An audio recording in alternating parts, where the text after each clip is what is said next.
اللهم صل وسلم وبارك عليك يا حبيبي يا رسول الله. انا كده دقت الكوارع يا جماعه، مستويه وجميله وزي الفل. احنا النهارده هنعمل ايه؟ كوارع، حاجه كده ايه عظمه. انا جبت الميه المغليه دي، غسله الكوارع ومخليها بيضه زي القشطه، زي ما شاء الله. الكوارع كوارع صغيره، مش عارفه بيقولوا عليها كوارع ايه، بس هي صغيره. انا مسكتها غسلاها وجميله اهي. إيه، بنزل عليها بميه مغليه كده عشان الريم واي زفاره. إيه، باخدها بقى بعد كده اغسلها، ونزلت بقى بالحله ديت مع معلقه دهنه من دهن اللحمه، نزلت ببصله وطماطم وفلفل وبهارات. البهارات اللي عندك ما تستخسريش، ولا لوري السبع بالبهارات، وليمونه ضيفها بالليمونه. إيه، كمون، فلفل، قرفه.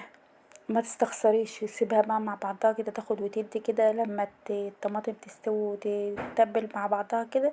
بعدين نزلت عليهم بميه مغليه، مش ميه باردة، ميه مغلية. لونك الشوربة تحفة ازاي، حاجة كده ما شاء الله جميلة، ولا ريمة ولا اي حاجة، جميلة ازاي ما شاء الله، تسلم ايديا. كده الكوارع بتاعتنا ايه، لسه بتستوي. انا بقى هعمل لها الخلطة ديت، وجربي الخلطة دي مش هتندمي، حاجة كده ايه عظم. انا جبت معلقة زيت، نزلت عليها بفص توم. إيه، شميت ريحة التوم، نزلت عليه ببصلية حلوة كده، نص معلقة كمون، نص معلقة ملح. نزلت عليهم بالايه، بالحباية فلفل يتبالوا كده مع بعض حلوين كده ما شاء الله. نزلت عليهم بطماطم، عصير طماطم. نزلنا بنص معلقة السكر اللي متفقين عليها. كده الخليط ده استوى معانا وبقى جميل ازاي. بنزود له بقى معلقتين كبشتين شوربة كده من بتاعتنا الجميلة دي، من شوربة الكوارع التحفة دي. الكوارع كده استوت، نزلنا عليها بالملح قبل ما نطلعها من الحلة كده، حطينا لها ملح الأول.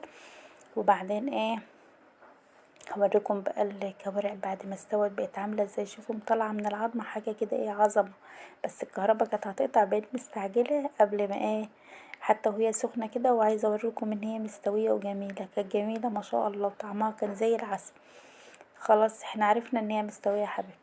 خلاص كده هناخدها بقى في الصينية الجميلة دي، ونروح بقى فين، على الفرن. هننزل عليها بالصلصة التحفة دي، الخلطة ديت.